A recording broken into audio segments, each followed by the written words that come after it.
Hello, good evening. You're watching Times Now. I'm Shreya Upadhyay. Ladies and gentlemen, Prime Minister Narendra Modi has begun his three-nation tour, during which he will participate in the G7 summit hosted by Canadian Prime Minister Mark Carney.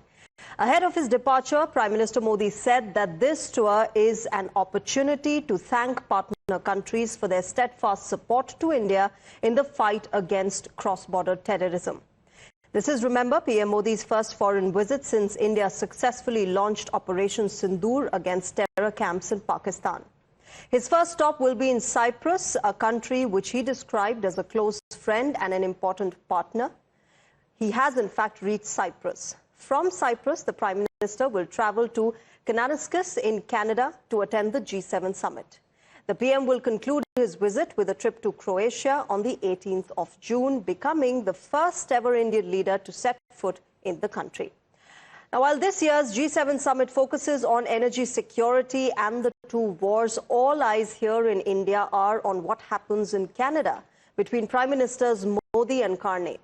Remember, the ties saw complete deterioration under Justin Trudeau after he accused the Indian government of being involved in Khalistani Hardeep Singh Nijjar's killing in Canada, a charge that New Delhi has denied and called as absurd. In fact, Trudeau was unable to provide evidence for his accusations and dragged Canada into the standoff with India repeatedly. And the two countries had an intense diplomatic showdown. Now, this visit of Prime Minister Narendra Modi, after almost 1.5 years of strained ties, could serve as a key opportunity to reset the strained bilateral relationship between the two nations. Canadian Prime Minister Mark Carney had said that it makes sense to have the Indian Prime Minister at the G7 table. All right, let me welcome Mr. Terry Milewski. He's a senior Canadian journalist on the broadcast, as well as Professor Madhav Nalapat, geopolitical analyst. Good evening and namaskar to both of you gentlemen. Mr. Milewski, let me begin with you and understand from you how you see the India-Canada ties now moving forward. Of course, you know, a lot of focus here in India is what happens when Prime Ministers Modi and Carney meet at the G7 summit, and how much of an effort will be from the Canadian side to reset the ties with India. Well, I think you just heard, and thank you for the invitation, by the way, I think you've just heard Prime Minister Carney sweep it aside. A complete change of tone from the Justin Trudeau era. I think you would agree that the two sides are now sending the message that, look, we want to get past this. We've had, as you reported, a year and a half of this row, and we want to get past it, not to abandon the issues, not to confess to any wrongdoing, but just to put it on a sidetrack. And in a word, we've got other things to talk about. That's the message that they're sending. You heard the hint about, well, we're going to resume talking about law enforcement issues between our two countries, and those are important, of course. Those are at the heart of the dispute. Carney isn't giving up on that any more than Modi is. Modi's not admitting any wrongdoing. Carney is not admitting that Canada was wrong to make its accusations. They're simply saying that, look, we have more important things to talk about, and we intend to do that. And we will see, the proof will be in the pudding, won't it? We will see if actually they do settle things. I won't be convinced that this law enforcement dialogue stuff will actually bear any fruit or make much difference until we see new high commissioners from each country taking up residence in the other and full diplomatic relations restored. But for now, I would say, bluntly stated, they're acting like adults, which we haven't always seen in the past. And now, by parking this on the sidetrack, they're doing themselves a big favor. Okay, Professor Nalapat, you know, one of the key issues between India and Canada has been Khalistani extremism and Khalistani terrorism perpetrating on Canadian soil, and that perhaps you know, is what led to the complete downfall of diplomatic ties between the two countries. As far as Prime Ministers Mark Carney and Narendra Modi are concerned now, do you think both sides will perhaps be willing to sort of, you know, if not compromise, at least sort of understand each other's point of view? Yes, I think they'll certainly be able to understand each other's point of view. And frankly, I doubt much progress is going to be made because the Trudeau faction is quite strong in the ruling party, and I don't think that faction is going to allow any show by Canada that has made a mistake. So the reality is, frankly, Shreya, the world is now, you're witnessing in Ukraine a situation, and you're witnessing in Israel a situation regarding Iran. And of course, you have these India-Pakistan tensions, which are on pause. As the Prime Minister said, is not ended, it's on pause.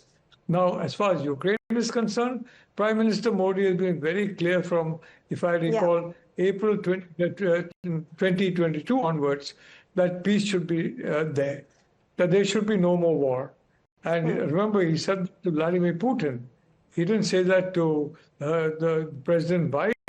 He said it directly to President Putin. And frankly, the reality was there was an agreement ready to be signed by Russia, ready to be signed by Ukraine. Unfortunately, it was scuppered by Boris Johnson and Joe Biden. Now, regarding Gaza, I think India is very firmly on the side of Israel for a simple reason that it is against terror. And what took place Professor in Nalapat, Israel. so, India has, of course, made itself clear as far as terror is concerned, that we will stand against terror and perhaps, expect other countries as well to call them out and the countries who are perpetrating terror.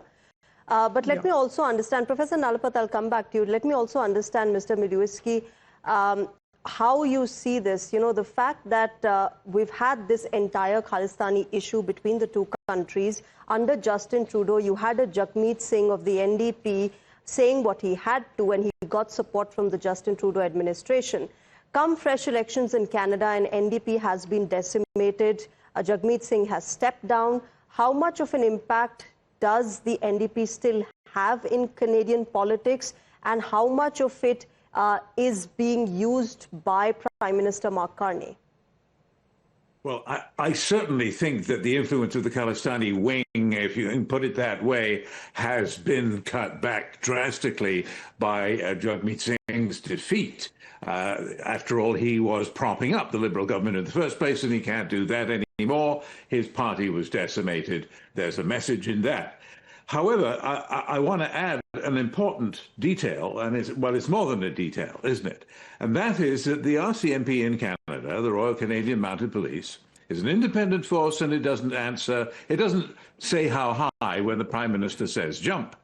The Prime Minister of Canada can't call them up and say, look, this is an irritant between ourselves and India. We want you to get rid of it. Drop the charges. It doesn't work that way.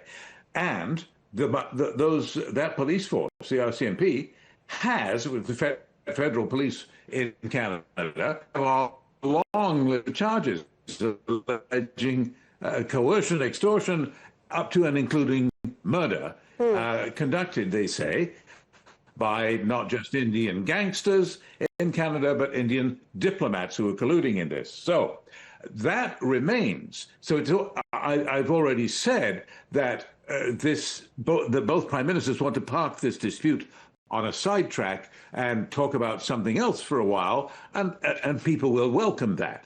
And if it does lead to a resumption of full diplomatic relations, that would be great. But these processes will continue on their own tracks, whether the prime ministers like it or not.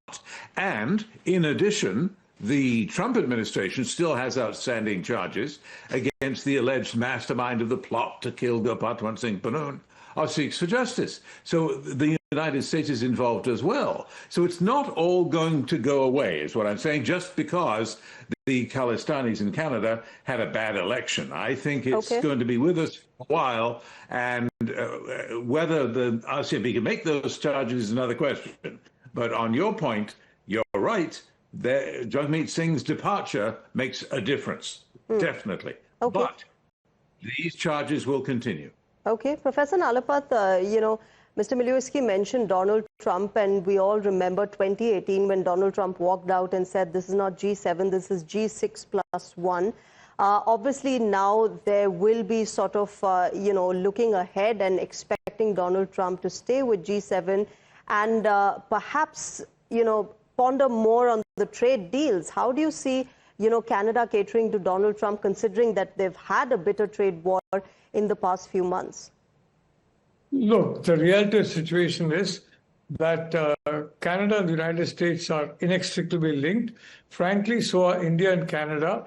And I salute the Indo-Canadian community, especially my Sikh brothers and sisters, for the bold stand they have taken against terror. The reality is, whether it concerns Israel or whether it concerns India, it's a battle against terror and terrorism and terrorists. And one day, those same terrorists will come and bite in the very garden that is nurturing them. I mean, that is something that Hillary Clinton said. I didn't say that. Secondly, Prime Minister Modi's presence is essential. Remember, he talked peace in Ukraine right at a time in 2022, if I recall, when nobody is talking peace in Ukraine. And if I may remind you regarding justice, it's now been 40 years since the Kanishka crash. 40 years, not 4, but 40. And the Royal Canadian Mounted Police don't seem to have gone anywhere in finding out the actual perpetrators of that particular crash.